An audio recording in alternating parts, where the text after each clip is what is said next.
What's up, everybody, and welcome to another edition of High Mythology, the show where we get high enough to frolic on a whale island, and we tell you guys silly stories from mythology and folklore.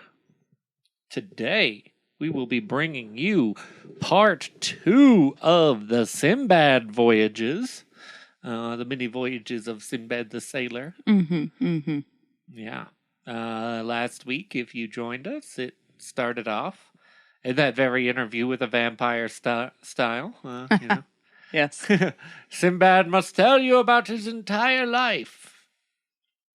Yeah, so we're going to continue on with Voyage 2 and see how many more voyages we can get in today's episode. All right. Yeah, so without further ado, Kimbo, go ahead and take it away. Thank you. Sinbad starts out. I have resolved, as you know, on my return from my first voyage, to spend the rest of my days quietly in Baghdad. But very soon I grew tired of such an idle life and longed once more to find myself upon the sea. I procured, therefore, such goods as were suitable to the places I intended to visit, and embarked upon for the second time in a good ship with other merchants whom I knew to be honorable men. Honorable merchants. We went from island to island, often making excellent bargains, until one day we landed at a spot. I still maintain that he's selling weed. I gave him 1 bushel of my funny grass, and he gave me $10,000. That's pretty good. Yeah, it's a big bushel. Until one day we landed at a spot which, though covered with fruit trees and abundant in springs of excellent water, appeared to possess neither houses nor people. My companions wandered here and there, gathering flowers and fruits, and I sat down in a shady place, and having heartily enjoyed the provisions and the wine I had brought with me, I fell asleep, lulled by the murmur of a clear brook which flowed close by. Murmuring brooks. How long I slept, I know not. It was a while. But when I opened my eyes and started to my feet, I perceived with horror that I was alone and that the ship was gone. I rushed. I feel like at this point, he's just not a good shipmate. No, he's not terrible. Every ship he's on, they're like, quick, he's asleep. We need to fucking bail. Bounce. I rushed to and fro like one distracted, uttering cries of despair, and from the shore I saw the vessel under full sail just disappearing upon the horizon. Bah! I wished bitterly enough that I had been content to stay at home in safety, but since wishes could do me no good, I presently took courage and looked about me for the means of an escape. When I climbed a tall tree, I first all directed my anxiety glances towards the sea, but finding nothing hopeful there, I turned landward, and my curiosity was excited by a huge, dazzling white object, so far off that I could not make out what it might be. Descending from the tree, I hastily collected what remained of my provisions, and set off as fast as I could towards it. As I drew near it, it seemed to me that the white ball of immense size and height, and when I touched it, I found it marvelously smooth and soft. What a smooth white ball this is. As it was impossible to climb it, for it presented no foothold, I walked around it in seeking some opening, but there was none. I counted, however, that it was at least 50 paces round. By this time the sun was near setting, but quite suddenly it fell dark. Something like a huge black cloud came swiftly over me, and I saw with amazement that it was a bird of extraordinary size, which was hovering near. I remember that I had often heard the sailors speak of a wonderful bird called the rourke. And it occurred to me that the white object which had so puzzled me must be its egg. Oh shit, you fucking with the bird egg. Sure enough, the bird settled slowly down upon it, covering its wings to keep it warm, and I cowered close behind the egg in such a position that one of the bird's feet, which was as large as the trunk of a tree, was just in front of me. Taking off my turban, I bound myself securely with the linen in hope that the rourke, when it took flight the next morning, would bear me away with it from this desolate island. And this was It's a ballsy precisely move. what it did. As soon as dawn appeared, the bird rose into the air, carrying me up and up until I could no longer see the earth. And when suddenly it descended so swiftly that I almost lost consciousness. When I became It's like aware, a roller coaster ride. just a fucked up one. When I became aware that the rourke had settled and that I was once again on solid ground, I hastily unbound my turban from its foot and freed myself. And that was not at a moment too soon, for the bird, pouncing upon a huge snake, killed it with a few blows from its powerful beak and Jesus. seized it. How giant of a snake is that? I know, we're getting to it. Killed it with a few blows from its powerful beak and seized it up, rose into the air once more, and soon disappeared from my view. When I had looked about me, I began to doubt if I had gained anything by quitting the desolate island. I went from Bird Island to Snake Island. The valley in which I found myself was deep and narrow, and surrounded by mountains which towered into the clouds, and were so steep and rocky that there was no way of climbing up their sides.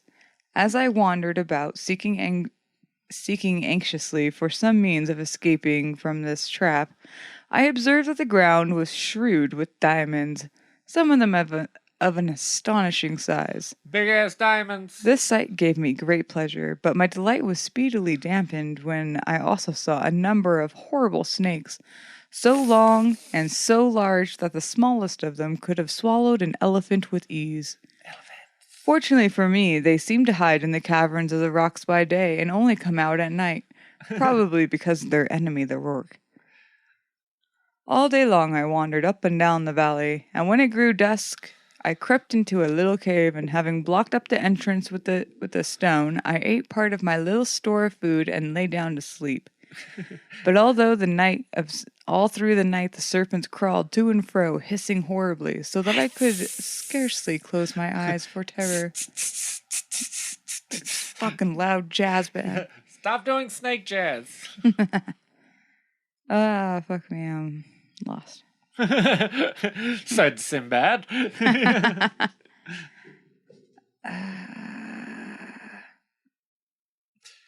Diamond Caverns. I was thankful when the morning light appeared, and when I judged by the silence of the serpents had retreated to their dens, I came trembling out of my cave and wandered up and down the valley once more, kicking the diamonds contemptuously out of my path, for I felt that they were indeed vain things for a man in my situation. Fuck it, diamonds. At last, overcome with weariness, I sat down upon a rock. But I had hardly closed my eyes when I was startled by something which fell to the ground. It's actually a whale! I was startled by something which fell to the ground with a thud close behind me. Thud.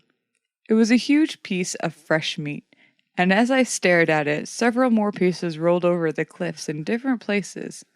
I had always thought that the stories of the sailors had told of the famous Valley of Diamonds, and the cunning way of which some merchants had devised of getting the precious stones, were mere travelers' tales intended to give pleasure to the hearers. But now I perceive that they were surely true. They have to be. They must be true. These merchants came to the valley at the time when the eagles, which kept their eyries in the rocks, had hatched their young. The merchants then threw great lumps of meat into the valley. These, falling with so much force upon the diamonds, were sure to take up some of the precious stones with them. When the eagles pounced upon the meat and carried it off to their nests to feed their hungry offsprings, the merchants then, scaring away the parent birds with shouts and outcries, would secure their treasures. Until this moment I had looked upon the valley as my grave, for I had seen no possibility of getting out of it alive. But I took courage and began to devise a means of escape. I began by picking up all the largest diamonds I could find and storing them carefully in my leather wallet which held my provisions. In my prison wallet. This I tied securely to my belt. I then chose the piece of meat which seemed most suited to my purpose. They all seem pretty. They're all pieces of meat, but only one of them seems that suited to my purpose. and with the aid of my turban, bound it firmly onto my back. This done, I lay down upon my face and awaited the comings of an eagle. I soon heard the flapping of the mighty wings above me, and had the satisfaction of feeling one of them seize upon my piece of meat. Hey, and me with it. Seize upon my piece of meat. And rise slowly towards his nest, into which he presently dropped me. Luckily for me, the merchants were on the watch, and setting up their usual outcries, they rushed to the nest, scaring away the eagle. Their amazement was great when they discovered me, and also their disappointment, and with one accord they fell to abusing me of having robbed them of their usual profit. Addressing myself as the one who seemed most aggressive, I said, I am sure if you know all that I have suffered, you would show more kindness towards me. As for the diamonds, I have here enough for the very best for you and all of your company. So saying, I showed him this. The others all crowded around me, wondering at my adventures and admiring the device by which I had escaped the valley. And when they had led me to their camp and examined my diamonds, they assured me that in all their years they had carried on their trade, they had never seen no stones to be compared with them in the size and beauty. I found that each merchant chose a particular nest and took his chance of what he might find in it. So I begged the one who owned the nest to which I had been carried to take as much of my treasure as he would like. But he contented himself with only one stone, and that was by no means the largest, assuring me that with such a gem his fortunes were made, and he needed to toil no more. I stayed with the merchants for several days, and then as they were journeying homewards I gladly accompanied them. On our way we lay across high mountains infested with frightful serpents, but we had the good luck to escape them and came to at last to the seashore. At last. There we sailed to the island of Rohat, where the camphor trees grow in such size that 100 men could easily shelter under one of them. The RV tree. It's a Winnebago tree. You know what a camphor tree is, right? No. That's that Totoro tree. Oh, yeah. It's a camphor tree. It's those giant trees that you can literally 100 people can get under. Yeah. It's huge. Huge. Oh, the older ones are. The sap flowed from an incision made high upon the tree into a vessel hung there to receive it, and soon hardens into a substance called camphor. But the tree itself withers up and dies, and that's when it has been so treated. Oh. Where's that? Thank you. Don't kill the camphor tree. In this same island, we saw the rhinoceroses, an animal which is smaller than an elephant and larger than a buffalo. That's a good description. It has one horn about a cubit long, which is solid, but it has the furrow from the base of the tip. Upon it is traced in white lines the figure of a man. Hey. The rhinoceros fights with the elephant, and transfixing with him and his horn, carries him off upon his head. But becoming blinded with the blood of his enemy, he falls helpless to the ground. And then comes the roar, and clutches them both up in his talons, and takes them 2 feet as long. That's I think I've seen that on National Geographic. 2 things are fighting also, and this big-ass predator comes in and just takes them. Oh, that was fun. This doubtless astonishes you, but if you do not believe my tale, go to Rohat and see for yourself. For fear of wearying you, I pass over in silence many other wonderful things which we saw on the island. Before I left, I exchanged one of my diamonds for a goodly merchandise, by which I profited greatly on our homeward way. At last we reached Balsora, whence I hastened for Baghdad, where my first action was to bestow large sums of money upon the poor, after which I settled down to enjoy tranquility the riches I had gained with so much toil and pain. So much toil and pain. No. Having thus related the adventures of his second voyage, Sinbad again bestowed 100 sequins upon Hindbad, inviting him to come again on the following day and to hear how he fared upon his third voyage. The other guests also departed to their homes, but all returned the same day on the same hour, or the next day on the same hour, including the porter, whose former life of hard work and poverty had begun to seem to him like a bad dream. He's like, I get paid to listen to stories now. Hey. It's going to be us one day. Yeah. But telling the stories. I know. I am the Sinbad. You are the Sinbad. Again, after the feast was over, did Sinbad claim the attention of his guest and began his accounts of his third voyage. Third voyage. The end. The end. On to voyage 3. On to voyage 3. We got the time for it? Yeah, we do. Do we got the memory space for it? We got the memory. We got the time. All right. Yeah, we're high enough. I'm pretty fucking baked. I'm pretty fucking baked. Gonna be honest with you folks at home. The edibles are starting to kick in. I know, right? Sinbad says. Yeah. Hey guys. Play some more Skinner. After a very short time, the pleasant, easy life I led made me quite forget the perils of my 2 voyages. I don't know how, bro. Yeah. Moreover, I was still in the prime of my life. Woo! It pleased me better to be up and doing, so once more providing myself with the rarest and choicest merchandise of Baghdad, I convoyed it to Balsora and set sail with other merchants of my acquaintances for distant lands.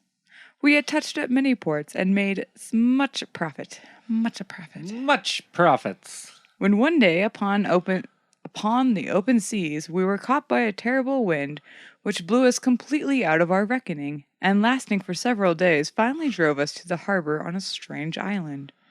The captain says, I'd rather not anchor here. This island and all adjoining it are inhabited by savages, they are. They're certain to attack us, and whether these dwarfs may do, we dare not resist, since they swarm us like locusts and stuff. If one of them is killed, the rest will fall upon us speedily, and they'll make an end of us, they will. Sinbad says,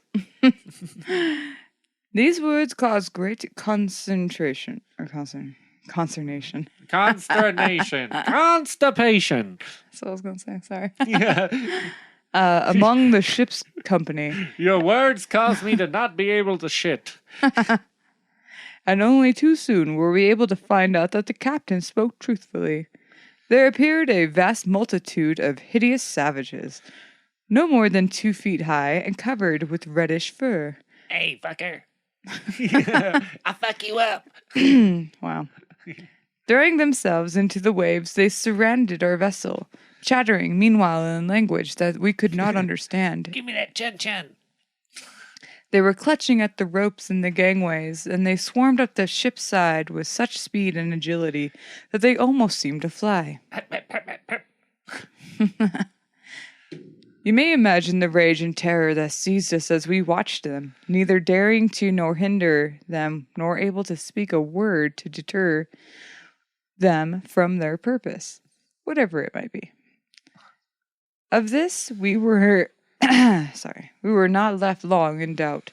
Hoisting the sails and cutting the cable of the anchor, they sailed our vessel to an island which lay further off, where they drove us ashore. Then, taking possession of her, they made off to the place from which they had come, leaving us helpless upon the shores, avoided with horror by all mariners, for a reason which you will soon learn. Thanks for the ship, fuckers.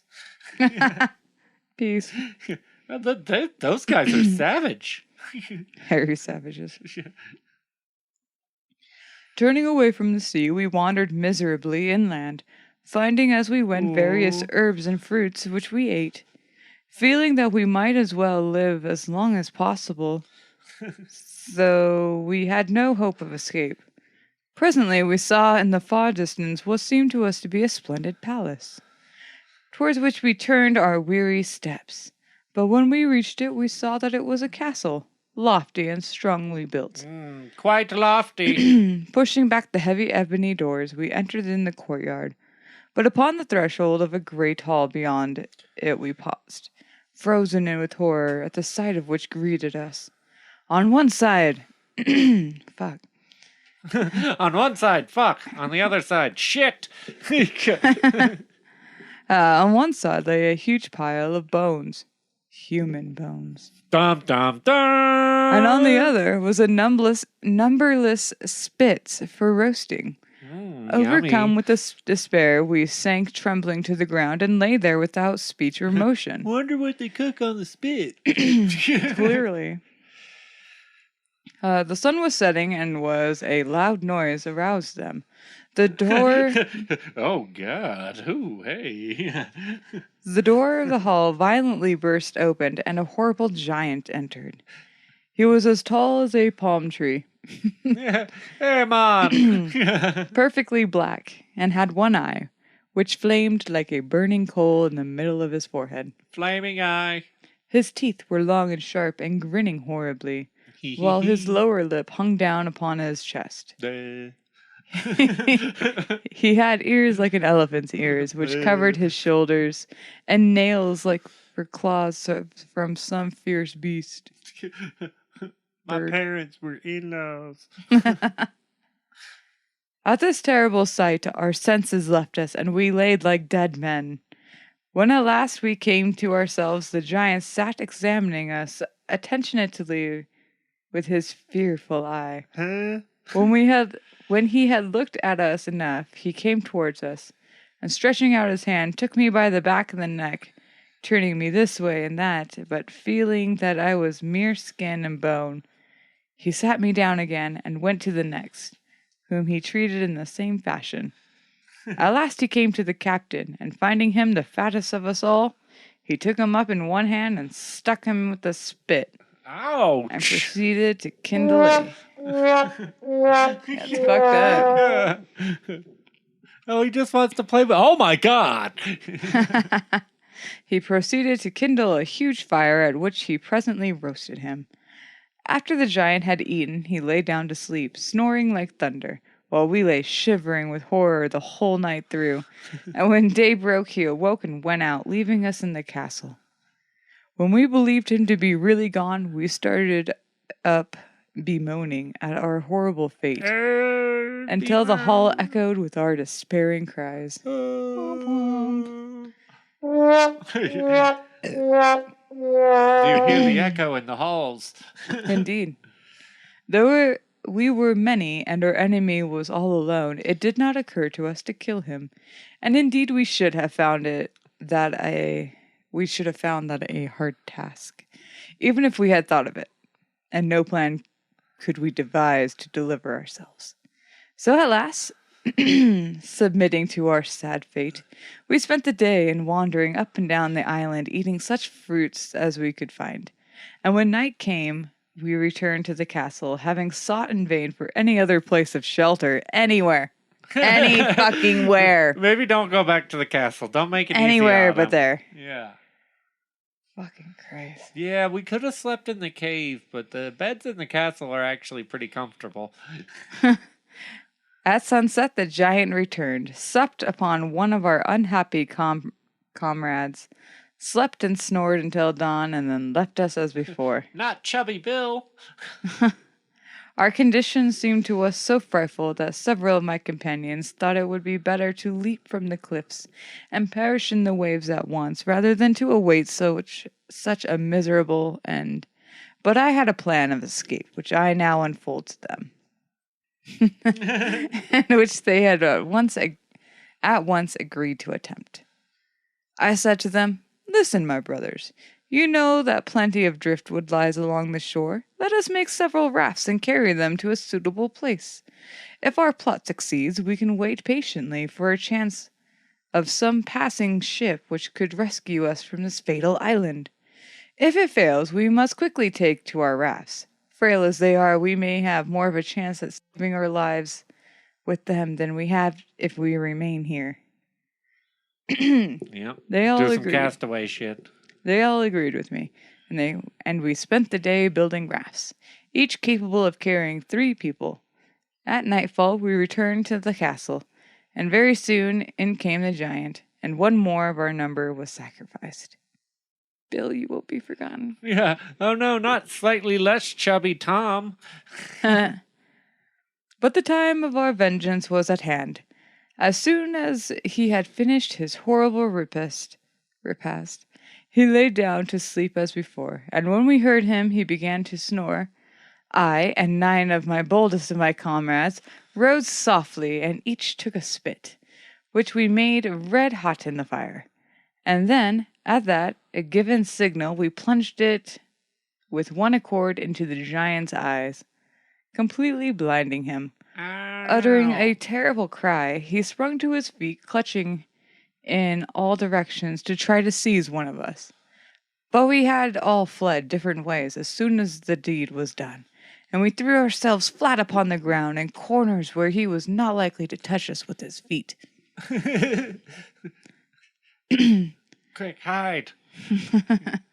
The whole plan's foiled when the giant just says, Marco! Polo, fuck! I didn't mean to do that. It's instinct. After a vain search, he fumbled about until he found the door and fled out of it, howling frightfully. As for us, when he left, we made haste to leave the fatal castle, and stationing ourselves beside our rafts, we waited to see what would happen. Our idea was that if, when the sun rose, we saw nothing of a giant and no longer heard his howls, which still came faintly through the darkness, growing more and more distant, when we should conclude that he was dead,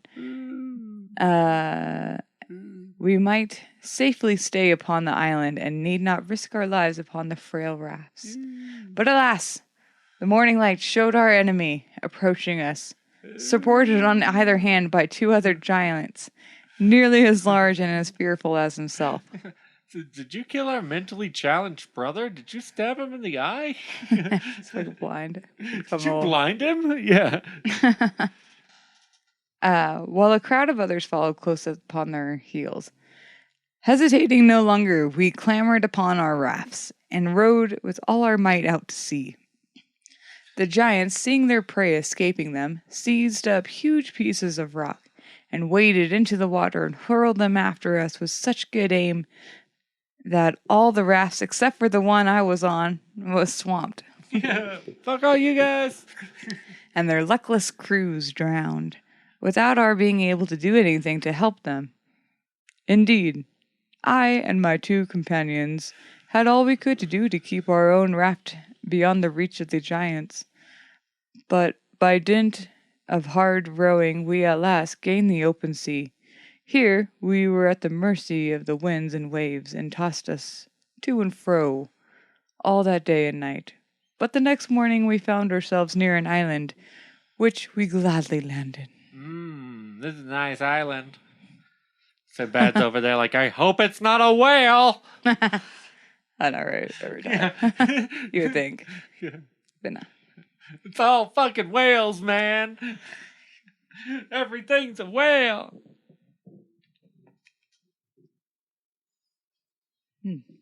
There, we found delicious fruits, and having satisfied our hunger, we presently lay down to rest upon the shore. Num num. Suddenly, we were aroused by a loud rustling noise. Is that just me, or is that rustling noise really doing it for you guys, too? We were startled awake. We started up, yeah. We saw that it was caused by an immense snake which was gliding towards us over the sands. So swiftly it came at us, as if it had seized one of my comrades So swiftly it came that it had seized one of my comrades before he had time to fly. Bye. And in spite of his cries and struggles, speedily crushed the life out of him in its mighty coils and proceeded to swallow him. By this time, my other companion and I were running for our lives to some place where we might hope to be safe from this new horror. We saw a tall tree and climbed up into it, having first provided ourselves with a store of fruit off the surrounding bushes. When night came, I fell asleep, but only to be awakened once more by the terrible snake, which, after hissing horribly around the tree, at last reared itself up against it and found my sleeping compadre, who was perched just below me. It swallowed him also, and then crawled away, leaving me half dead with terror. Nom, nom. So he is the only one left on this fucking shit. He's a lucky dude. Yeah. Mm-hmm. When the sun rose, I crept down from the tree with hardly a hope of escaping the dreadful fate which had overtaken my comrades. But life is sweet, and I was determined to do all that I could to save myself. All day long I toiled with frantic haste and collected quantities of dry brushwood, reeds, and thorns, which I bound with vines, and making a circle of them under my tree, I piled them firmly one upon the other until I had this kind of tent, which I crouched like a mouse in a hole when she sees coming for a cat. Meow. You may imagine what a fearful night I had passed, for the snake returned eager to devour me and glided around and round my frail shelter, seeking an entrance. Every moment I feared that it would succeed in pushing aside some of the wood, but happily for me they held together, and when it grew light my enemy retired, baffled and hungry, to his den. As for me, I was more dead than alive. Exclamation mark. Yeah. Shaking with fright and half suffocated by the poisonous breath of this monster, which it now mentions. Yeah. By the All way, of a sudden it has poison breath. I came out of my tent and crawled down to the sea, feeling that it would be better to plunge from the cliffs to end my life at once than to pass such another horrible night. But to my joy and relief, I saw a ship sailing by, and shouted wildly, and waving my turban, I managed to attract the attention of her crew.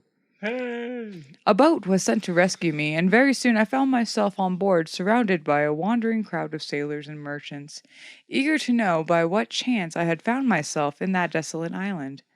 After I had told my story, they regaled me with the choicest food of the ship could afford, and the captain, seeing that I was in rags, generously bestowed upon me one of his own coats.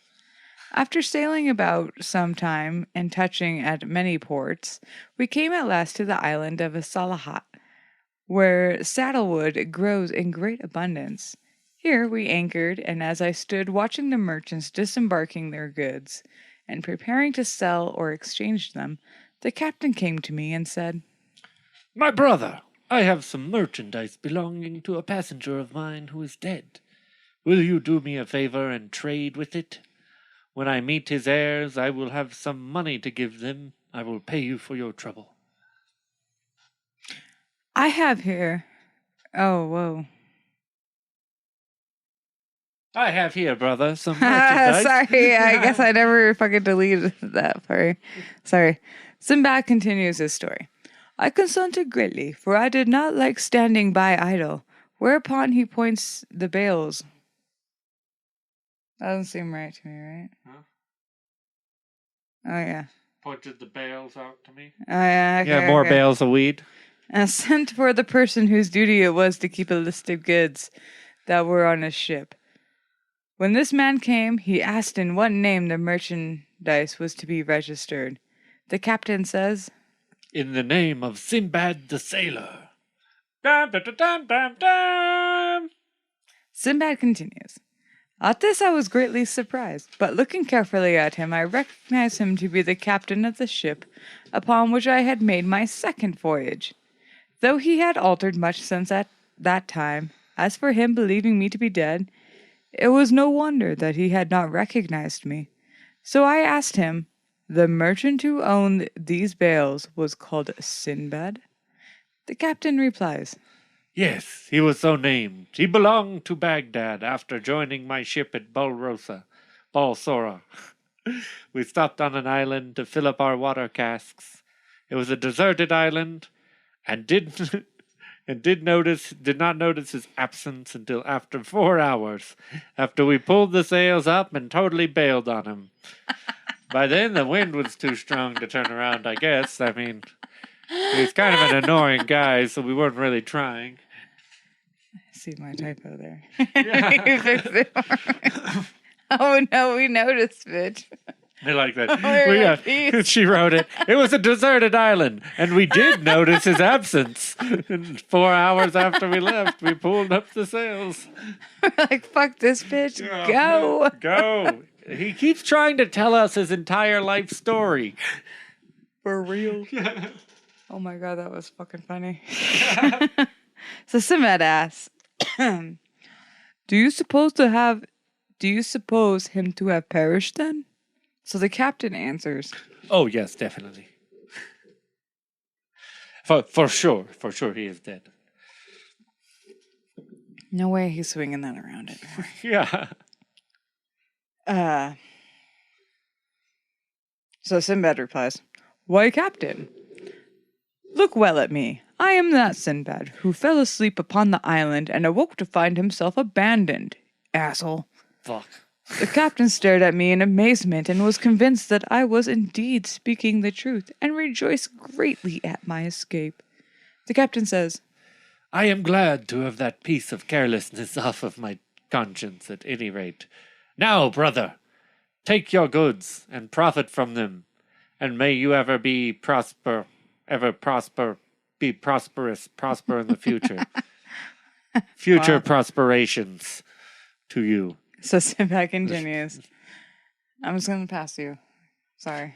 Live long and prosper. We're just going to go on.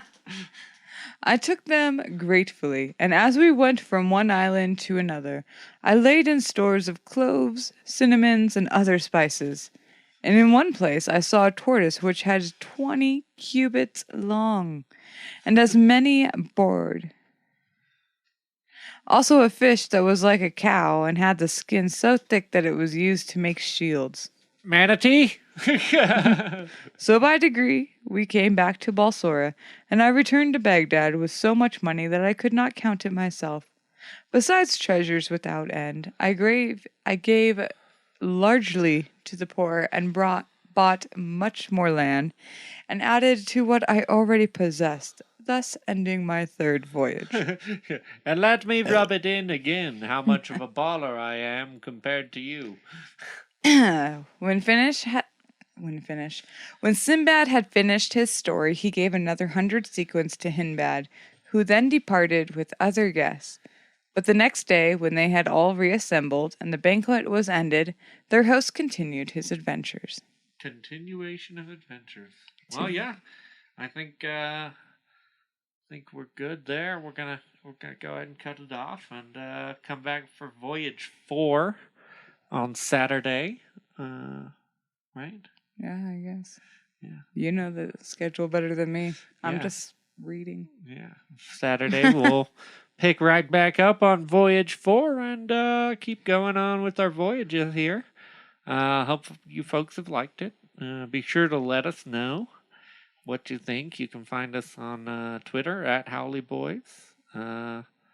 Like, comment, Facebook, all that. Yeah. subscribe, Subscribe. hit that notification button if you can remember. Yeah. Doesn't really do shit sometimes, but hey. Teach your parrot to say Eventually. hi mythology. Ooh, And teach then your unleash kid. it on the world. Teach your kid to do it and record it for me, and that could be my Oh, new face. yeah. Oh my god. There you go. I got a good idea for you finally. Boom. I got a good idea for you. Boom. Have a kid endorse us smoking weed. I think you broke the law this time. Oh, You're right. how the tables have turned. I'm talking about like the podcast. But I'm talking about podcasts here. That's true. They can't It is change. true. It's true. I mean, it is. It is good. Have your children say our name, but don't let them listen to our episodes. Oh, yeah, and then the references is fairy tales with the Z. Fairy tales. And Sir Richard Burton, right? Yes. Dick Burton Of the Arabian Nights. of the Arabian Nights. True Dick Burtons. Yeah. Yeah. Well, it was a good, fun story. We'll continue. And come back next week. Come back next week, and we shall continue. Boom. Boom goes the dynamite from downtown. Have a good night, everyone. Good night.